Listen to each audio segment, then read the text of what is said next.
Donc dans cet atelier, on va se consacrer à la couleur. On va se consacrer à la couleur de plusieurs façons. On va faire ça dans Camera Raw. Et puis on va regarder évidemment et surtout dans Photoshop comment travailler la couleur. Alors je vous ai amené un certain nombre de fichiers bruts. Ils sont pris avec des appareils photo différents. Il y a du 350D qui est un appareil un petit peu ancien, un 5D Mark II, le best-seller qu'on ne présente plus, qui a été remplacé par le Mark III, et puis le 6D. Donc vous avez vraiment des photos avec des qualités, on va dire, différentes en matière de capteur et optique aussi. Mais c'est pas tellement ce qui va jouer, puisqu'on est plus dans une approche, on va dire, artistique entre guillemets, même c'est un peu généraliste de dire ça, mais c'est pas un atelier ultra technique comme on a pu le faire auparavant, dans le sens où je vais vous présenter comment modifier les couleurs, et puis bon, bah, du coup l'application sera, ce sera à vous de la trouver, c'est-à-dire ce sera à vous de savoir qu'est-ce que vous allez en faire finalement. Par contre, je veux vraiment vous montrer comment on peut travailler la couleur, de quelle manière, avec quels outils, ces outils, pourquoi ils sont faits, et puis finalement aussi comment on peut les détourner pour faire autre chose, puisque souvent ce qui est cool, c'est de détourner les outils, et puis on arrive à des résultats qui n'étaient pas... l'outil n'est pas fait pour ça, et puis finalement on arrive à des résultats qui sont vraiment intéressants. Donc sans plus tarder, on va ouvrir cette image. Donc c'est des photos macro, des deux premières là, qui ont été prises par Tiziana Anesi, qui est photographe. Donc vous voyez qu'avec un 350D, il y a quand même déjà une super qualité. Donc c'est évidemment un objectif macro. Alors ici, bien, vous avez des couleurs qui sont facilement identifiables. Et donc ça va me permettre de vous montrer l'outil principal de modification de la couleur, qui est en fait le quatrième onglet dans Camera Raw, qui s'appelle teinte, saturation et luminance. Alors en fait cet outil il correspond aux teintes saturation que l'on a dans Photoshop, qui s'appelle d'ailleurs teinte saturation, il s'appelle pas teinte saturation luminance, même si en fait dans Photoshop on va pouvoir aussi agir sur la luminance, et on va en parler un petit peu plus tard. Donc en fait cet outil permet quoi et on l'a déjà utilisé dans des ateliers précédents, si vous les avez suivis. Il permet tout simplement de faire basculer des couleurs sur la roue chromatique. Si vous observez bien cette partie de l'interface à droite, vous pouvez remarquer, hop, si on va dans teinte, que la couleur qui est ici à gauche, c'est en fait la couleur qui est ici en bas à droite. Donc ces glissières qui sont présentées les unes au-dessus des autres, sont en réalité c'est une version aplatie de la roue chromatique. Et si on va dans Photoshop, on va créer une nouvelle image juste pour avoir de quoi sélectionner les couleurs. Voilà, si je sélectionne le sélecteur de couleurs en cliquant sur le carré de la couleur d'avant-plan, j'ai cette bande ici, et la couleur qui est en haut, qui est à 0 degré en teinte, et bien en bas c'est 0 degré, alors qu'en fait si on monte juste au-dessus, ça va pas vite être évident la souris de faire juste à bouger à peine un petit peu, tac, voilà, 1, 3, et puis quand on va la monter on va arriver à 359, hop, voilà, et dès que je vais monter encore un peu, poum, je pars à 0, et on peut le faire dans l'autre sens. Donc en gros ça c'est une roue, c'est plat, parce que évidemment c'est plus facile dans l'interface de le représenter sous forme d'un bandeau, ça prend moins de place que de le représenter sous forme de roue. Il faut savoir qu'à l'époque les écrans étaient quand même dans des résolutions très inférieures à ce qu'on a aujourd'hui. Là j'enregistre en 1920 par 1200.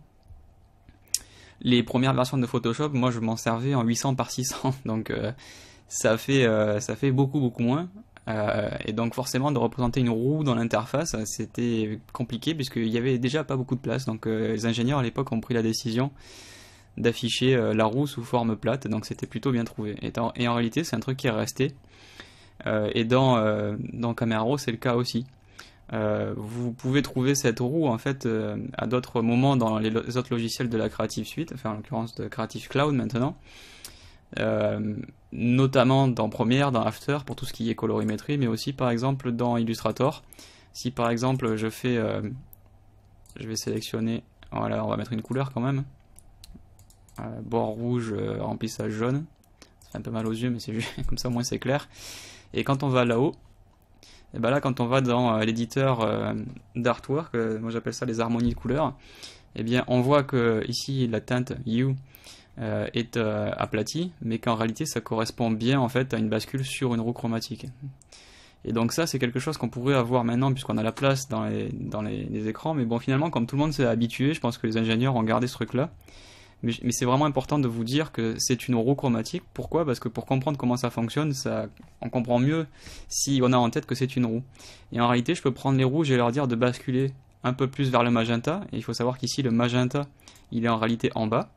Je peux dire au magenta de basculer un peu plus vers les violets, au violet basculer un peu plus vers les bleus un peu plus vers les turquoises, et ça prend toujours en fait hop la glissière du dessus. Et si on fait dans l'autre sens, bien c'est l'inverse, on peut dire au rouge de basculer un peu vers les oranges, alors là il n'y en a pas donc ça va pas être très clair, mais si on prend par exemple les verts, on peut dire au vert de basculer un peu plus vers les turquoises un petit peu plus vers les bleus, et ainsi de suite.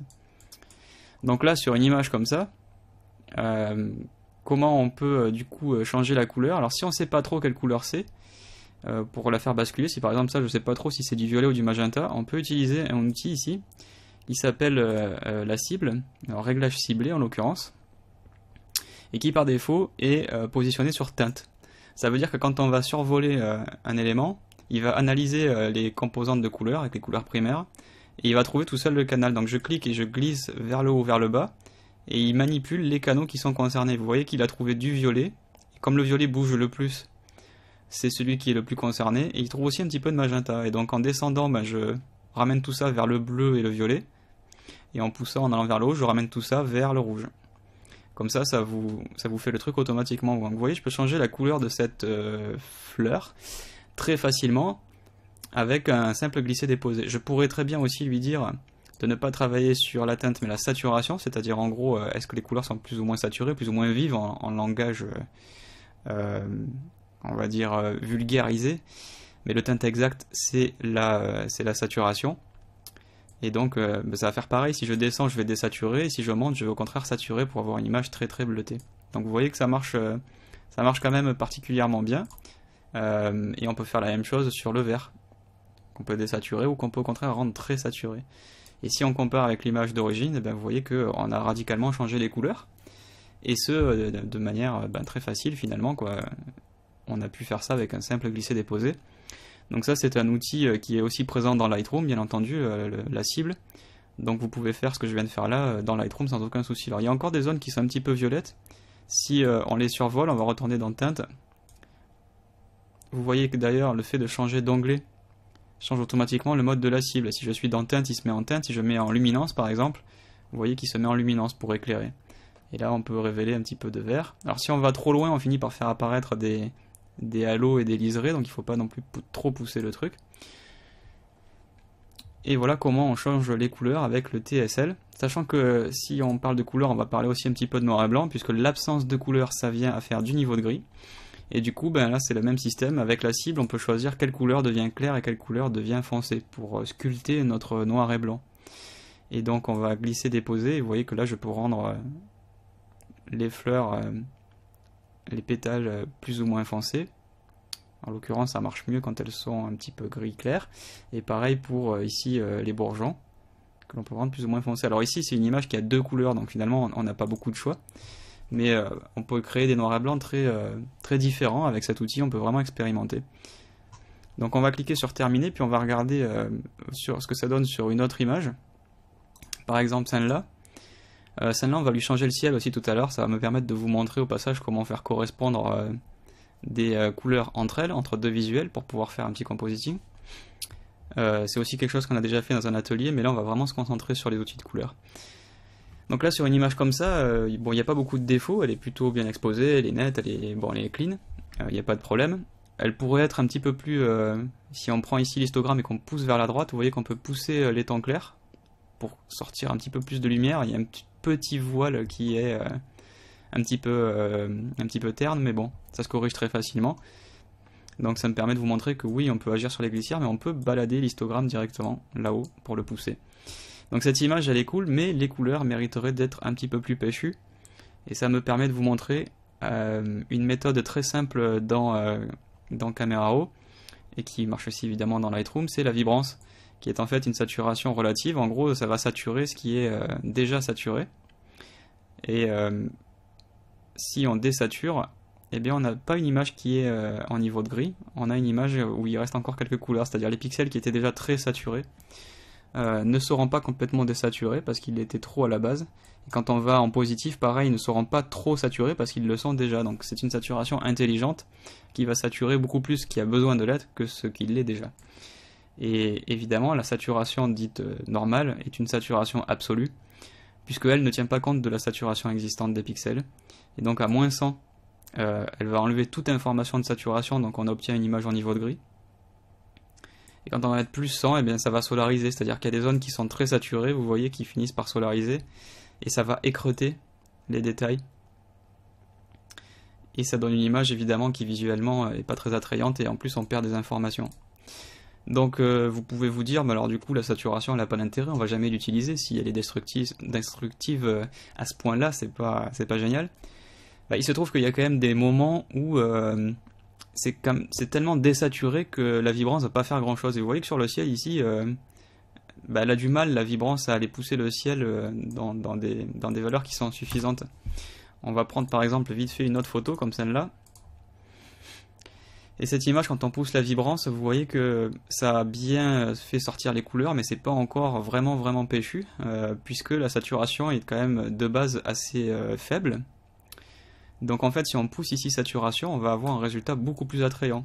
Et en l'occurrence, ici, ça solarise pas. C'est c'est saturé, hein, c'est vif, c'est un peu péchu, mais ça marche bien. Donc il faut pas complètement condamner l'outil saturation. Il fonctionne sur des images qui sont vraiment désaturées et qui nécessitent d'être vraiment saturées. Par contre, quand il y a un peu des deux, des zones qui sont déjà très saturées, et que donc il faut faire attention, alors soit on utilise la vibrance, soit on va utiliser tout simplement le pinceau. Et avec le pinceau ici, on va pouvoir choisir saturation. Malheureusement, on ne peut pas peindre de la vibrance, ça restera toujours un mystère pour moi puisque je ne vois pas ce qui empêche les ingénieurs d'Adobe de proposer une amélioration de vibrance localisée. S'il peut le faire sur toute l'image, sachant que cet outil de pinceau, ce n'est jamais qu'un outil global sur un masque, je ne vois pas ce qui empêche de le faire. Mais bon. Donc ici, on pourrait prendre saturation, et on pourrait saturer que le ciel, par exemple. Et donc le ciel qui a, lui, pour le coup, vraiment besoin d'être saturé, on va au passage diminuer un peu l'exposition, histoire de voir où on peint, au passage. Et pour faire l'horizon, je vais utiliser le masquage automatique. Et je vais peindre en mordant sur les arbres. L'important c'est que la petite croix ne morde pas, elle, sur les arbres pour définir l'horizon. Et en fait, ça va faire le détourage tout seul. Donc c'est plutôt pratique. Voilà, on va enlever masquage auto et ensuite on repasse un petit coup. Donc là, vous voyez qu'on peut pousser le bleu avec la saturation, prendre un petit peu de clarté aussi pour sortir les détails, contraster, et on va avoir un ciel bien bleu, quoi. Si en plus par-dessus, maintenant, on pousse un petit peu la vibrance pour cumuler le résultat, et bien vous voyez qu'on a rattrapé le retard de saturation qu'avait le ciel par rapport au premier plan, et maintenant les deux se saturent correctement en même temps. Donc on remarque aussi quelques défauts qui s'affichent sur l'objectif, probablement des poussières, alors c'est pas très grave. On va utiliser le pinceau de retouche qui s'appelle suppression de... Alors ça s'appelle suppression des faux, pinceau de retouche c'est celui d'à côté. Je les confonds tout le temps puisque les icônes sont les mêmes, mais en fait ça s'appelle un correcteur. C'est peut-être plus exact de l'appeler comme ça. Et en gros il va me permettre de gommer des défauts. Et si je veux voir un petit peu mieux les défauts, je vais cliquer sur afficher les défauts. Et ici, on voit du coup tous les petits trucs qui se sont mis sur la lentille. Alors ça, c'est pas des étoiles dans le ciel, hein, c'est vraiment des défauts, donc il faut les enlever. Depuis Lightroom 5, on peut en plus peindre, plutôt que de faire des cercles comme on faisait avant. Bon là, c'est des tâches qui sont circulaires, donc on peut juste faire quelques clics. Et on va enlever tous les défauts. Hop, hop, et hop. Tac, tac, tac, et tac. Afficher les défauts, on les enlève. Et on a tout gommé, on a un ciel bien propre. Et donc vous voyez qu'on a pu améliorer la couleur en utilisant la vibrance et la saturation, que ce soit d'une manière globale ou d'une manière locale avec le pinceau. Et maintenant qu'on a cette image, bien entendu, on peut retourner dans teinte, saturation, luminance et faire des changements, toujours pareil avec la cible, on peut dire le ciel, le rendre, changer un peu la couleur du bleu, on va le rendre peut-être un tout petit peu plus turquoise, faut pas, voilà, évidemment ça va trop loin, mais un tout petit peu. On peut faire pareil sur les arbres. Alors, il n'a pas pris les arbres, voilà, là on y est, donc on peut changer un petit peu leur couleur, et pareil pour le sol, dont on peut changer la teinte, et on va faire pareil dans luminance par exemple pour les arbres, pour qu'ils ressortent un peu plus. Donc on va pousser le vert et on va pousser le jaune. On peut peut-être, vous voyez, rendre le ciel un petit peu plus menaçant. Enfin, cet outil a vraiment, il est vraiment très polyvalent, on peut faire plein de trucs avec. Et encore une fois, si on regarde notre image avant-après, bah, vous voyez qu'on a fait pas mal de chemin, elle est beaucoup plus intéressante, elle est moins terne, elle est plus colorée. Bref, elle est juste plus agréable à regarder. Hop, hop, hop, voilà. Et je vais ici corriger le vignettage en activant le profil de l'objectif. Alors, évidemment, c'est le 28-105 de Tiziana qui n'est jamais reconnu, donc on va mettre Canon. Et je ne sais pas si le 28-105 il y est dans la liste déroulante. 28-135, non, alors c'est peut-être pas un Canon qu'elle a pris. Alors c'est les cas particuliers où les objectifs sont pas reconnus, en général c'est pas souvent, c'est plutôt chez Tamron, voilà. Est-ce qu'il y a un 28-105? Je connais pas du tout, alors je m'excuse pour les fans de Tamron, mais je connais absolument pas la gamme Tamron. J'avais un 70-300 à l'époque chez Tamron. Bon, je crois que c'est un vieil objectif, et d'ailleurs dans un autre tuto je me fais avoir, elle utilise un objectif dont j'ai pas la référence. Et il n'est pas reconnu dans les métadonnées en fait. Vous voyez que même quand je sélectionne Canon, il va me prendre un 100-400 qui n'a absolument rien à voir. Donc c'est pas très grave. On peut changer le vignettage en faisant un vignettage contraire positif. Donc on va mettre un +6 comme ça, juste pour le dévignetter. Ou sinon, on peut tricher, c'est vraiment pas un truc qui est très académique, mais justement quand on prend un qui s'en rapproche, on peut essayer de trouver, par exemple si je prends le 18-135, on va prendre vignettage, et on va se servir de cet algorithme pour dévignetter. Et en l'occurrence ça marche pas trop mal. Il en reste encore un petit bout, mais on a dévignetté quoi. Et ensuite pour faire quelques petites finitions, je me rends compte que les ombres sont un petit peu bouchées, donc je vais déboucher un petit peu les tons foncés. Voilà, et on va retrouver un peu de lumière dans notre image, et voilà. On aura bien travaillé la couleur, ça n'empêche pas au passage de faire quelques modifs de lumière, peut-être faire sortir un petit peu du détail avec la clarté, et on aura fini par exemple cette image. Donc autant en global qu'en local, vous voyez qu'il y a pas mal de choses possibles, ne serait-ce que dans Camera Raw, avant même de passer dans Photoshop. Il y a encore un dernier truc que je peux vous montrer, c'est tout simplement la balance des blancs, la température, qui normalement c'est quelque chose qui se règle on va dire d'une manière scientifique, c'est-à-dire en gros le but de la manœuvre c'est d'avoir des blancs blancs. Donc par exemple si je prends ici l'échantillonnage de couleurs et que je mets un échantillonnage dans la coque de l'escargot, alors ici on voit que les trois canaux RVB sont aux mêmes valeurs, 244, 246, 245, donc ça veut dire que le blanc est plutôt blanc puisqu'il n'y a pas d'écart. Donc la balance des blancs ayant été réglée à la prise de vue, forcément on n'a rien à faire, mais si jamais votre blanc n'était pas blanc, vous pouvez le régler ici. Si je prends par exemple cette photo, on va essayer de trouver un endroit qui est blanc et un endroit qui devrait être gris, mais c'est difficile de dire. Alors évidemment dans le ciel il va forcément y avoir une balance des blancs avec une dominante bleue. Ça ici, c'était censé être gris puisque c'est une façade. Et on va essayer de retrouver un truc dont je sais qu'il est gris, qu'il n'est pas coloré. Il n'y a pas beaucoup de marge de manœuvre, mais ici il y a un reflet. Voilà, là ça marche bien sur une spéculaire comme ça. Et on se rend compte que à chaque fois, la couche de rouge est en réalité plus forte que les deux autres couches. Donc ça veut dire qu'en gros notre image est un petit peu trop jaune. Et ici c'est tout à fait logique puisque c'est un coucher de soleil. Et comme vous le savez, les longueurs d'onde que l'on voit au coucher du soleil, qui expliquent que c'est tout rouge, c'est les longueurs d'onde du rouge, qui sont celles qui traversent le plus quand le soleil est à l'horizon. Donc du coup ça réchauffe un petit peu l'ambiance. Donc ici j'ai une température de 5150 qui correspond bien à ce que j'ai vu en fait, hein. C'est pas forcément anormal. Mais si je veux la neutraliser, je vais en fait diminuer la température jusqu'à ce que les valeurs retrouvent quelque chose d'un petit peu plus neutre. Alors ici ça va être du coup trop froid hein, par rapport à ce que j'ai vu, mais le blanc sera bien blanc. Donc par exemple ici voilà 111, 108, 108, 163, 160, 153, vous voyez qu'il y a des écarts qui sont beaucoup plus restreints et donc ça donne une image dont les gris sont vraiment gris et les blancs sont vraiment blancs. Après est-ce qu'on préfère cette image ou est-ce qu'on préfère celle qu'on avait tout à l'heure? Ça c'est le mode automatique, donc vous voyez que lui il aurait carrément poussé encore plus. et si on revient sur tel quel, c'est d'étaler la température qu'on avait dans le fichier. Donc tout ça c'est une question de goût évidemment. Pour faire, si vous faites du fond vert, il faut avoir une balance des blancs bien blanche pour que le vert soit bien vert. Donc il faut être très rationnel quand on fait ce genre de choses. Mais quand on fait de la photo ici pour du paysage, franchement avoir une température très très chaude, pourquoi pas. Et c'est au contraire un très bon moyen pour aller, vous le voyez, sortir des ambiances colorées qui seraient très difficiles à obtenir si on le faisait avec d'autres outils dans Camera Raw. Donc je voulais vous montrer voilà, qu'il y a un aspect correction qui vous permet d'identifier un problème. Maintenant ça ne veut pas dire qu'il faut toujours faire des trucs neutres. Des images hyper froides, très glaciales, qui peuvent être quasi angoissantes, ça peut aussi bien marcher, de la même façon que l'ambiance fin du monde ici peut bien marcher. Donc n'hésitez pas à expérimenter. Finalement les règles c'est bien de les connaître, et c'est bien de les connaître pour les contourner tout simplement. Donc les seuls outils qui va rester en matière de couleur dans Camera Raw, ça va être le virage partiel.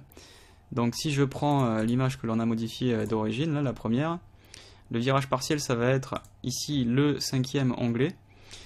Et cet outil, c'est pas du tout un outil de correction pour le coup, il n'est pas fait pour corriger un problème, il est fait pour donner une teinte à une image. Donc on va remettre l'image telle qu'elle était d'origine. Donc on va remettre le violet. Donc cette image, si je veux teinter les lumières et les ombres différemment, je vais pouvoir le faire avec le virage partiel. Son but c'est de donner une teinte de lumière dans tout ce qui va être clair, différente d'une teinte qui va donner dans tout ce qui va être foncé. Par exemple, je peux dire, dans tout ce qui est clair, je peux mettre du orange, et je vais saturer, et vous voyez que les tons clairs vont se saturer en orange. Pour que ce soit vraiment visible, je vais envoyer par exemple voilà, du vert, et vous voyez que là ça se teinte de vert. Et je vais mettre du rose dans les ombres. Et vous voyez que ça se voit très bien ici. Tout ce qui est clair est vert et tout ce qui est ombré est rose. Donc ça donne des images avec des ambiances très particulières, bien entendu. Là, en plus, j'ai poussé le truc à fond, donc c'est très très visible. Évidemment, c'est fait pour être utilisé d'une manière un peu plus discrète. Par exemple, justement sur cette image-là de coucher de soleil, ça peut être sympa. Donc on va réchauffer un petit peu, on va déboucher un petit peu les ombres. C'est une image qu'on a retouchée pas exactement la même, mais une scène qu'on a retouchée dans un atelier précédent. Et là, on peut aller dans le virage partiel et dire, ben, justement, je vais mettre un petit peu de bleu dans les ombres et un peu de orange dans les tons foncés. Et effectivement, quand on zoome, vous voyez que ça, c'est dans l'ombre, c'est un peu bleuté, et le ciel qui lui est clair, il est un petit peu orangé. Et ça donne une ambiance très particulière. Et ça, c'est un outil qui est vraiment infini, puisque du coup, on peut bricoler autant qu'il y a de couleurs. On peut même faire du temps sur temps, c'est-à-dire aller choisir un jaune comparé avec un orange. Là j'ai fait un orange et un bleu parce que bon, c'est un truc un peu cinématographique de prendre des complémentaires en mettant du bleu dans les noirs. C'est un truc qui marche un peu à tous les coups. Mais vous pouvez très bien faire un bleu clair et un bleu foncé. Vous pouvez très bien faire un violet et un bleu. Enfin, vous pouvez faire du Matrix si vous voulez en mettant du vert. Donc il n'y a pas tellement de limites, mais le virage partiel est un outil assez intéressant qui va plutôt venir c'est plutôt un outil qu'on va utiliser à la fin en fait. C'est quelque chose qui va donner une touche particulière, qui va donner une petite direction artistique. Et dans la mesure où c'est pas un outil de correction, c'est pas un outil qu'il faut forcément utiliser. Vous n'êtes pas obligé de faire du virage partiel. Et c'est pas un outil qu'il faut utiliser au début, parce que comme il change assez, suivant la saturation, assez radicalement la façon dont la lumière est colorée, finalement, coloriée même, du coup ça change vraiment la perception de l'image. Et derrière, après avoir fait du virage partiel, ne faites pas des corrections. Vous pouvez corriger quelques trucs, mais c'est pas quelque chose qu'on fait au début. Voilà, ça change tellement la perception de l'image que c'est pas quelque chose que je conseille de faire au début. C'est vraiment un outil de petites touches finales qu'on fait à la fin pour donner un style, pour tenter des trucs différents, mais c'est carrément pas un outil qu'on utilise au début pour corriger une image. Donc on va la garder comme ça. Vous voyez que même en miniature, comparé à une image qui est neutre tout de suite, c'est quasiment cette image est neutre. C'est pas un coucher du soleil, mais voilà une scène neutre, et voilà tout de suite avec un virage partiel l'ambiance que ça prend. C'est beaucoup plus intéressant selon moi, mais ça veut pas dire qu'on est obligé d'en mettre tout le temps. Donc voilà pour ce premier chapitre de l'atelier où on est resté vraiment cantonné à Camera Raw. On a finalement pas mal d'options, mais on va voir que en passant dans Photoshop, on va retrouver encore plus d'options, et même des options qui sont d'ailleurs déjà présentes dans Camera Raw, mais qui sont parfois plus complète. Par exemple, le teint de saturation, on va le voir dans Photoshop, il est plus complet que le teint de saturation luminance de Camera Raw. Et par contre, l'outil noir et blanc est lui moins complet dans Photoshop que dans Camera Raw. Pareil, pour des raisons que j'ignore, mais c'est important de le voir, donc je vais vous expliquer ça dans le chapitre suivant.